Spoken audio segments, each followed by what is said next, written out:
Hello, Shrewdness fans. Welcome to the show. I'm joined by Chiz and Dex. I'm Prue, and you're listening to the Shrewdness Podcast. We got a quick update for you. We want to touch on some Major League Baseball updates, and we'll spend a little bit of time talking about the league in general and kind of who's hot, some of the teams and players that are off to a great start here at the end of April. And then we might spend a little bit of time on our beloved, I think still less than beloved, Kansas City Royals. Can't hate family, you just got to deal with them. Lovable losers, the bad news bears of baseball. The team you love to hate. That's right.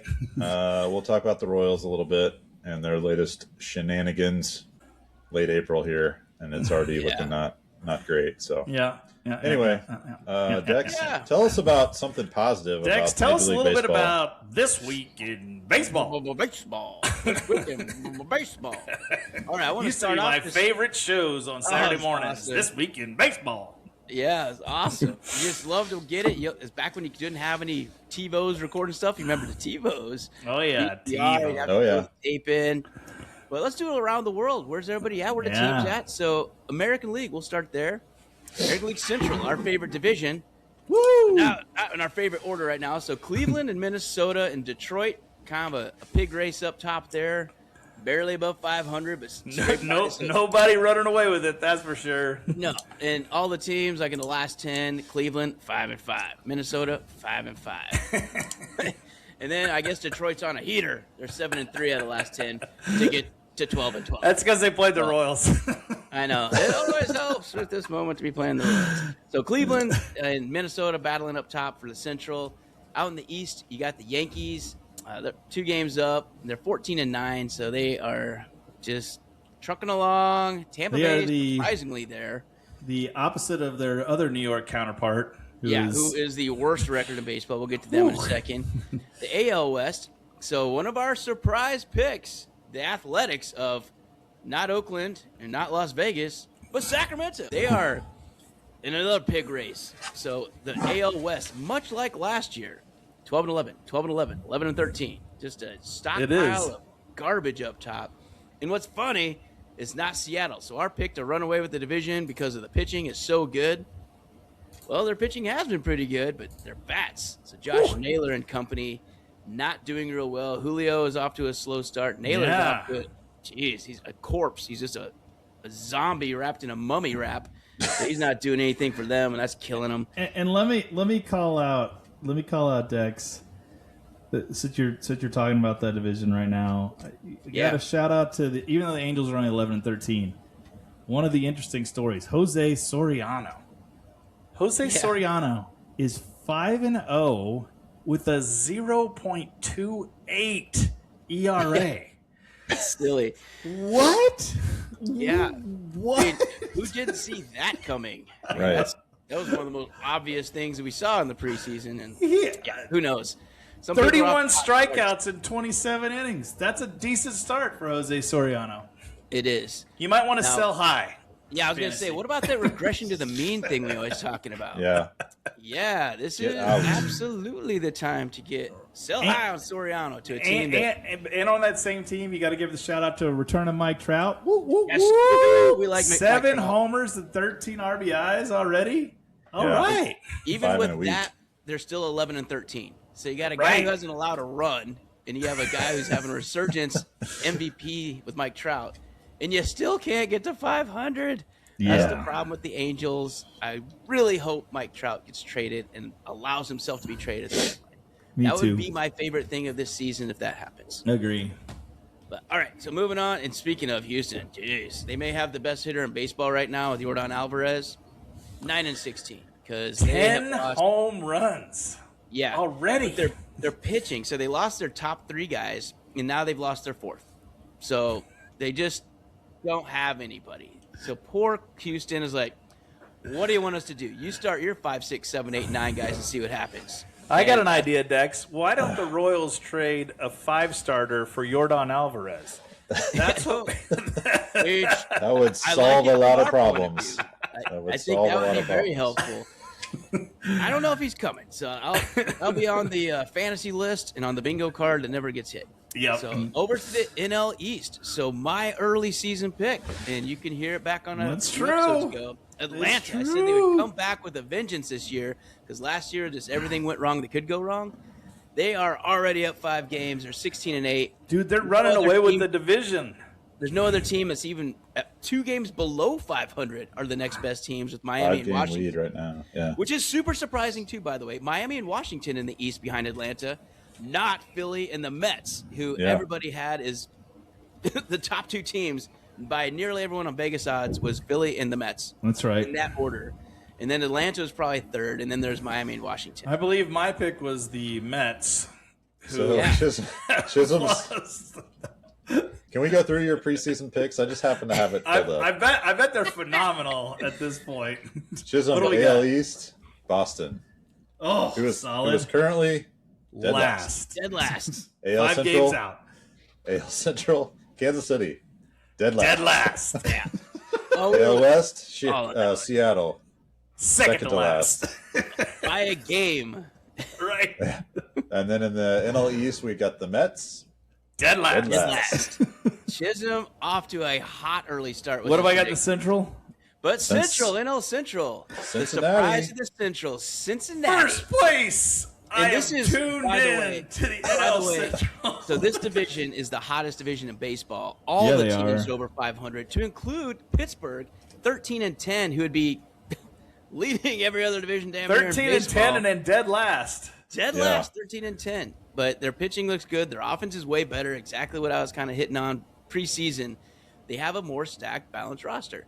But so does everybody. So St. Louis is out kicking their coverage so far early in the season. Their Big pitching's time. doing better than they think. Jordan Walker has been just amazing. Yeah. He is just off to a ridiculously hot start. Totally. And like when you look 3/328, 388, 754. Elite 1.142 OPS. Woo. Yeah, and Sizzling. so Jordan Walker, he's still 3rd in the majors in home runs. It's Alvarez on top with 10, then Judge with 9, and then there's Jordan Walker. So he has just been humongous for the Cardinals. And J.J. Weatherholt's been holding well for a rookie, so coming right out the gates. And then the pitching that no one had any hopes of doing well is doing really well for the Cardinals.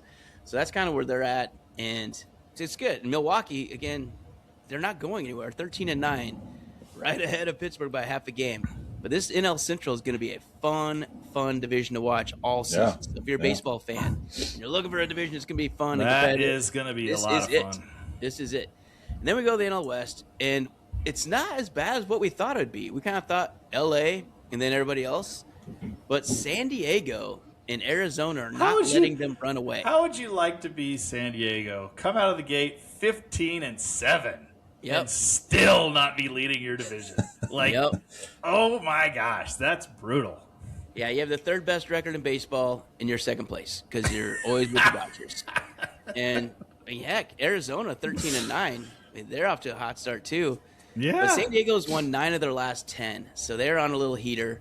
But they're just kind of doing everything right now. So San Diego, besides having Mason Miller, which we hit on last week, who's having a historically incredibly good start.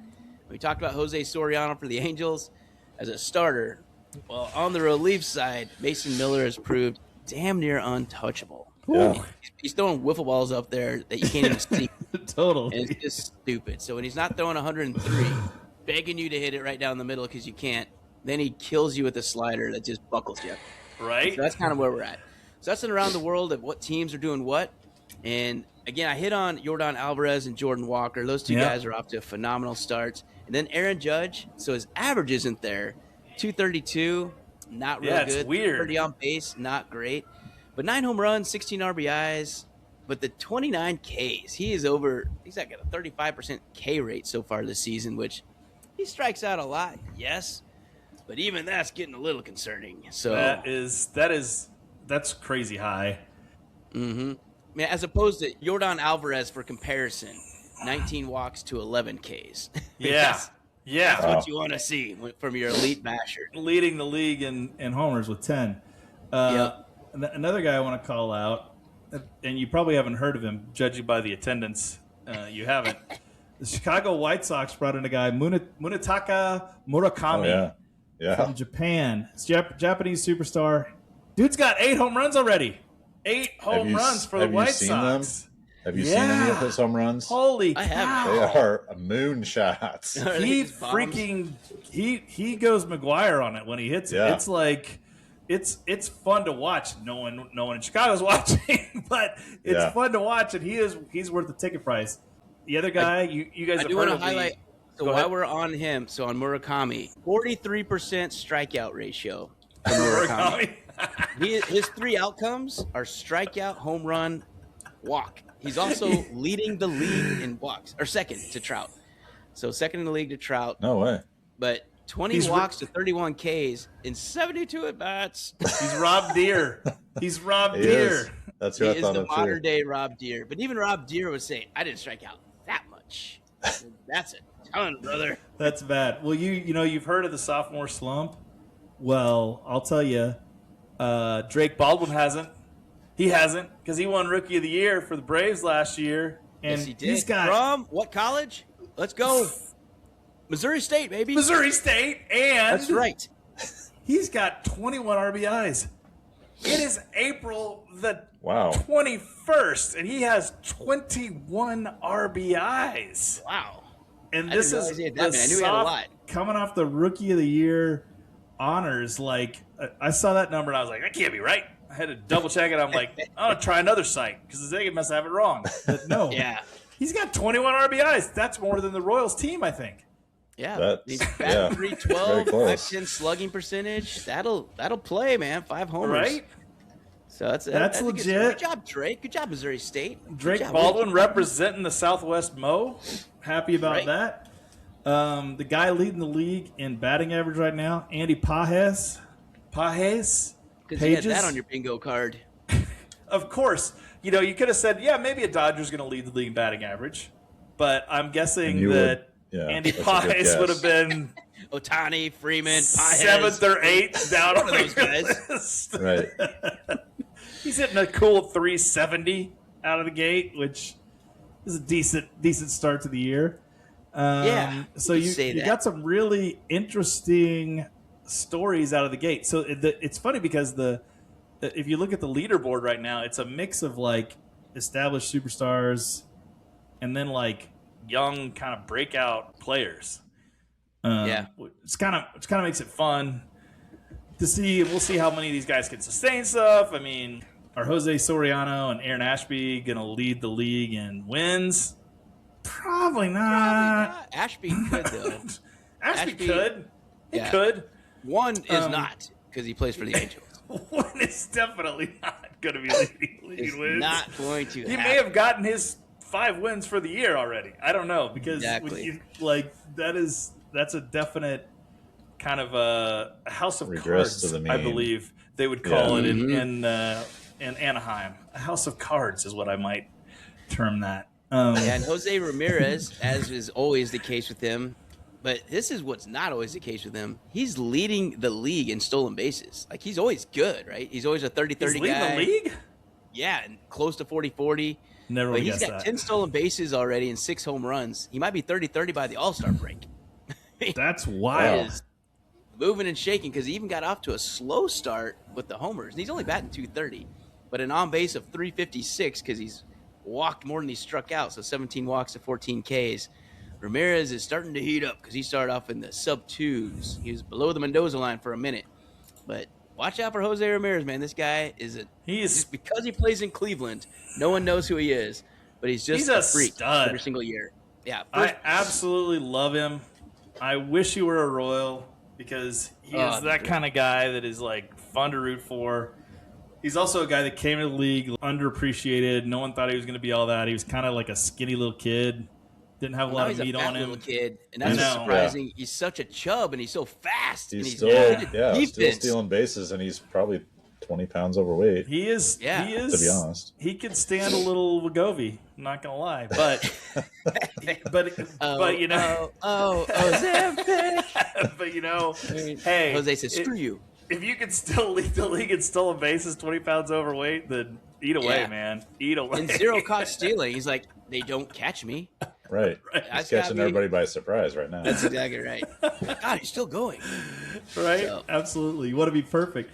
But yeah, I think he's a blast to watch. Even when he's beating the heck out of your team, he's fun to watch, and he's still hitting a ton too in terms of power. He's Yep. got a ton of power. So a lot of fun. So interesting storylines to start out the year. It'll be interesting to see if the Padres can hang and give the Dodgers a little competition out there. That's one that's really interesting to me. I agree that NL Central is going to be a logjam all year. I would hate to say it, St. Louis fans, I would sell high right now. If I were a Cardinals fan, I don't think this is probably sustainable looking at their pitching staff. But who knows? You never know. Well, and Sometimes the life in a lineup bottle. is not that good. It's just you have Jordan Walker as off the charts right now. You got Jordan Walker and J.J. Weatherholt. Weatherholt. Yeah. And That's it. And then then you just try other to guys bat him having 2 again. hits. They're trying to Yeah. sneak J.J. Weatherholt back in to hit number 3, and then, Ghost runner on second. Can we do that? hey, what's Jack Clark doing back out here? That's not Jack Clark. That's Andy Van Slyke. That's awesome. All right, so pitching. So there's some other ones. Again, it's just fun to look at Mason Miller. We already talked about him, but so he's up to now 11 innings, and he has 27 strikeouts to 2 walks, and he's allowed 2 hits. So he's given up one more hit this week. So Slacker. one more hit. So 11 and a third innings, 2 hits, 2 walks, 27 strikeouts. That mean, is- I think I saw today he hasn't given up a run in Since last 250 days. yeah, Holy so cow. Last Something August, like like that. August 15th of last year is the last run he's allowed. Okay, so at what point do you have to start talking about him for the Cy Young? I mean, there hasn't been too many relievers to win it, right? For good reason, because the Cy Young is a starting pitcher award. It just is. But when you're so dominant, he's far and away the best pitcher in baseball. Right now in the National League, he is the 5th best odds to win the Cy Young. 5th. Okay? Ahead of him, Paul Skeens, Yamamoto, Christopher Sanchez for Philly, and Chris Sale for Atlanta. That's who's ahead of him right now in odds. But Yeah. man, if you keep doing this, I don't know how you can't start talking about him as I'm with you. a Cy Young candidate. Because this is like, you're getting into like Eckersley in the late 80s territory. Was he here. he was the last reliever to Who win it, was wasn't the last one? Dude, when's the I last thought it was the last reliever to win a Cy Young? It was Eric Gagne. Gagne, that's Gagne won in 2003.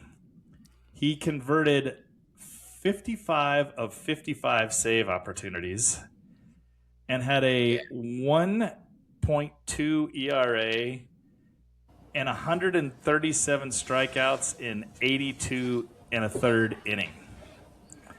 yeah. So Gagne. that's pretty stinking good. And then It before is. that, you guys, a couple more. I'm gonna send shivers down your spine here in a second. But the only other relievers to win the award since 1980 were Dennis Eckersley, 1992. For the A's. I'm gonna have trouble saying this one. Mark Davis. Thank you. You're welcome. Saved you. 1989, which was his last year of note, I might say. After that, he was with the Yeah. Royals. His last good year. And Eric Gagne in 2003. So it's been 23 years since a reliever won the Cy Young. I mean, he's on the pace. Yeah. I mean, Gagne, 55 out of 55 save opportunities, a 120 ERA, 137 strikeouts in 82 innings. That's pretty stinking hard to say you don't get a Cy Young for that. Yeah, I would think say. that's the pace we're at. So when you look at this, the strikeouts. So Mason Miller has 27 in 11 innings. Then you look at Logan Webb, the ace for the San Francisco Giants. He has 27 Ks in 30 innings.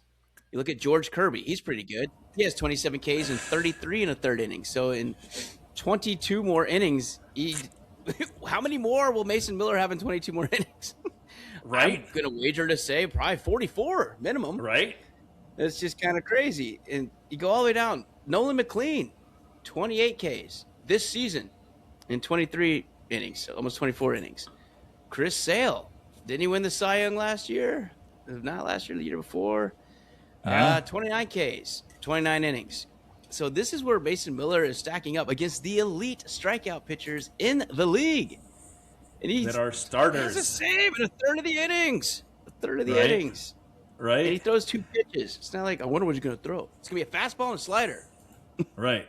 There was a save opportunity tonight, but he is unavailable because he's pitched the last 2 nights. Throw him out there. I know, he'll probably only hit 99 tonight. That wouldn't help. He only faced 3 batters. Right. Yeah. Come on. Only threw 12 pitches or whatever. So. Right. I feel they have Morahone closing tonight, and he's another guy we highlighted. I remember him from our last year preview. Right. He's another hard throwing guy. I think he's a lefty, maybe. He's already mowed down the Rockies in the 9th. So Padres win again, 1-0. Wow. That's unbelievable. How it works. They are good season. 3 hits allowed, no walks, and 8 strikeouts. They seem to be doing. They pitchers. seem to be doing everything right, which is exactly the opposite of the team I'd like to talk about next. That's right. So we got a chunk of minutes segue. here. It's been about 5 to 10 minutes. Loving on our Royals to wrap up our baseball for this week. Go ahead, Chisholm. I feel like you might have something to say about this year's team. Okay, so here's the deal. Worst record of baseball. I will say at the time of this recording, they just broke an 8-game losing streak. So, woohoo! And they had to break it on a wild pitch. I was going to say, and how did they do it? Because they certainly weren't going to hit the ball to win. Because we've seen that's not possible. I think this is probably the most disappointing. I'm not going to say the worst. This is the most disappointing Royals team that I can remember in a long time. And the reason why is there's way too much effing talent on this team to be this bad. The roster's actually good. If you look at the roster and you go, hey, this team's 7-16, 8-16 now, but 8-16, there's no way when you go the top 6 hitters that they have, but here's the crazy part. The starting pitching's been phenomenal. Outside of Reagan's, who has been the ace has been the crap. He has been the worst starter they have had thus far. Oh, yeah. And it's not even close. Not even close. I can't think that's going to continue, but, surely he comes back to something presentable. The rest of the starters have been unreal. You look at Seth Lugo, 1.15 ERA, 0.93 WHIP, and he's 1-1. Like, what is going on? He's not even getting decisions because we're leaving 1-1 games. That's absurd. Bobby Witt Jr. doesn't have a home run yet. He is like 80 at bats in. But didn't they move the fences in?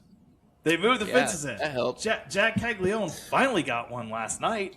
He got his first. Yeah. We've got Pasquatch with 2.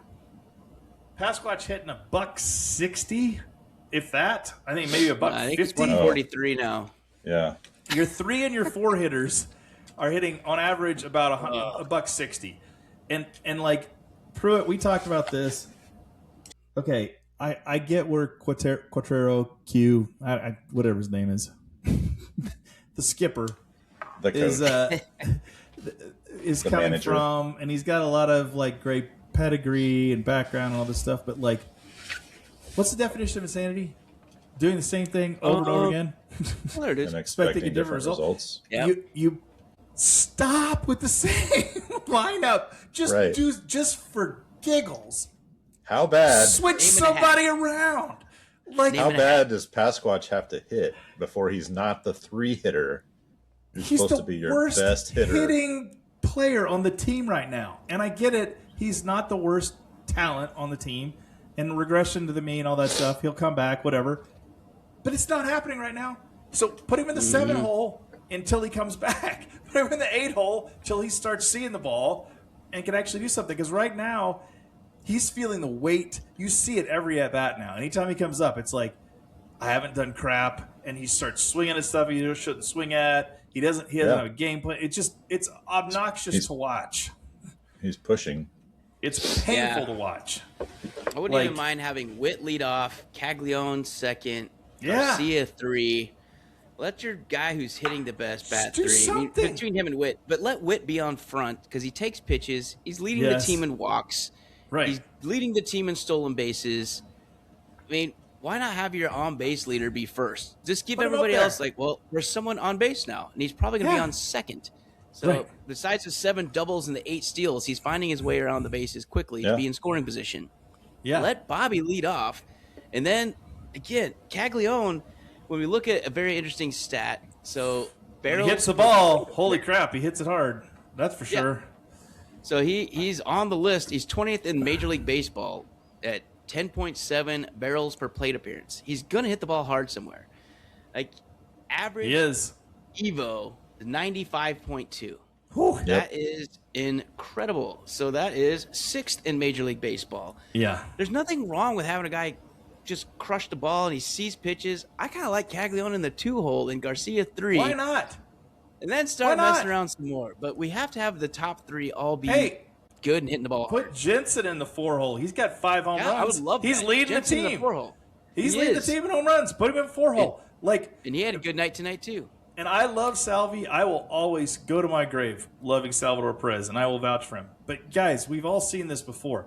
He does this. He goes through these streaks where he will hit a $125 for 4 weeks. For 3 weeks minimum. And then he'll come back and he'll hit 360 for 3 weeks. Like, it's what he does. But you got to know this and change something. Like, stop doing the same thing. Salvi doesn't just work out of these things. You can't just throw him in the foot. You put 2 players who are fighting for their lives, struggling every at-bat in the 3 and 4 hole. It's miserable to watch.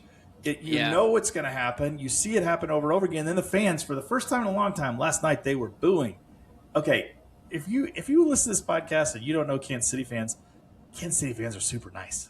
Okay, super nice, very forgiving. They do not boo. If anything, they cheer a team to try and encourage them and make them feel better so that they'll do better. Come on, you're 120. You're due. Let's go. You can do it. That's a Kansas City nice kind of way to do it. But like, they were booing because if you watched any of the games this season, the amount of runners that have been left on base it's maddening, and the way they leave them on base, it's all of them, is maddening. It's like if you just make contact, they would score a lot of runs, and they're not making contact. And then the bullpen has been atrocious. We cannot go off this team without talking about the bullpen. What do you do in the bullpen, Prue?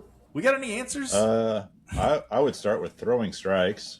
Yeah, that would be helpful. Anyone throw strike? Who's the closer? We don't have a closer on this team. Well, anymore. Lang threw lots of strikes last night. I mean, let's not go there. Never should have got that far, though, right? I mean, you're absolutely right. If you do the little things right and you throw strikes, you don't put 3 people on base when you have a 1-0 lead in the 9th. I mean, I don't know I do not know what is wrong with Lucas Ursig right now, but he's not Lucas Ursig. For the last 2 years, he's been so reliable and great. He doesn't have it. You're going to have to let him fix himself. You're going to have to move him out of that role for a bit. And I'll put him back in the setup. Estevez. Still hurt. I don't know where he is. I don't know if he's still working on getting that 92 up to 98, but it better happen pretty quick because otherwise, I don't know who you go to close. Schreiber has been incredibly disappointing. No, not him. I think the best guy of the bullpen so far has been Lynch. Yeah, he's looked Strom's good. been okay. Strom until tonight. Yeah. You know, he gave up the homer tonight, but outside of that, he looked dominant last night. He did. I was looking down this whole list, and it's just all bad. Aside from like Vinny and Salvi, I mean, yes, they've been pretty bad consistently. Everybody else has been just off enough that there's like nobody stepping up on a given night to actually go win the game for us. Yeah. It's like just trying not to lose. The guys that they went and got to replace MJ Melendez and Wright, and like they're the same. Isaac Collins, what's he hitting? 190? I mean, Like, seriously, like these are the guys that they went out who were supposed to be an upgrade, and they're the same person. Lane Thomas, 195. Starling Marte, 217. I mean, let's not go down on Nick Lofton. He's got his 11 at bats, 364. Maybe Dude, I'd start Nick Lofton at this point. I'm with you. What can you lose? He hit the crap out of the ball last night when he got in. Like, I know. Put him in. Massey, 207. Collins, 183. It's just on and on and on. India, 167. Salvi, 180. Pasquatch, 143. These are in the ones, man. Doesn't that scream like systematic error here? Batting approach, Exactly, Prue. This keeps coming back. Is why is there not accountability from the coaching staff? And there's this many players hitting well below what their expected batting average is. Right. Two guys do what they're supposed to do. Garcia and Witt. Three. That's Isbell. I would say Isbell's outperforming his norm. Caglianone's doing just fine. Yeah. He's fine. He's fine But for basically a rookie. He's doing fine. 709 OPS. He's fine. Yeah, he's fine. I agree. I'm not disappointed with Caglianone's performance at all at this point. But Carter the rest of them. Carter Jensen's got 5 homers. Actually, you're right. Carter Jensen's doing pretty good too. I would say he's next on the list as far as contributing. It's the veterans, the guys that know better. Benny and Salvi should be contributing. Does the batting coach not have to take the fall here at some point? Like, does somebody not have to get fired? Like, and I'm not saying it has to be Q, because you don't want to quickly oh God, all of a sudden I just knee jerked and I fired a manager who's pretty good manager. I mean, I'm not saying he's the who would whole you get issue. instead? Yeah, I don't know. Wait, if you get rid of Q, I mean, batting coach, I can find another batting coach. Pedro Guerrero. Pedro Guerrero. He'd actually be pretty good. I wouldn't mind Pedro. There's a lot of guys I would take as a hitting coach over Alex Zumwalt right now. Yeah. But I agree on the manager. I mean, it feels like a systematic problem, right? There's enough guys struggling that you have to wonder if their whole approach, their whole philosophy or something is off. Agreed. And even when they score runs, that seems to be the same night the bullpen blows up and they still lose by a run. And so it's, they're just kind of snake bit right now. Prue, that's the word. And some of it is just snake bit. Like, everything happens just perfectly for them to lose. Like, it's like last night was a comedy of errors. I have never seen so many things happen that you're like, of course that happened. I mean, there was a fly ball to left field. We had a guy on second. He wasn't going to tag. They threw wild. Then he decides to go and gets tagged out at third in extra innings. Like, what do you do? And then, we give up a single with 2 outs and 2 strikes on a 1-2 count in the bottom of the ninth. It's like, oh my God. One guy hitting 138. Yeah. Right. He's one of their top prospects. But Salo's good. Yes, he is. He is good. I actually like that kid. Watching him, I was like, he's not a bad little player. It was a great piece of hitting too. So it's like it was a great piece of hitting. Outside pitch the other way. It was a good hit. Good hit. Yeah, it was a great piece of hitting. All right, so we'll have to see what happens over the next week, though. But let's see if the Royals can turn it around. Maybe this wild pitch walk-off is going to be something we say next week. They're now 6-0 in the last week. And that's what it took. Wild pitch to win a game. Mark that date. 4/21. Yeah. We'll have to see what happens. For Shrewdness, hope you enjoyed this episode covering some baseball, where we're at, current situation, and, of course, our weekly. It's a Royals rant so far, but hopefully it turned into Royals crushing by next week. We'll have to see what happens. That's right. So looking at you, Kansas City, help us make this a more positive. It's got to get better. It can't get worse. Exactly. So all you guys sucking, stop sucking. Let's go. That's right.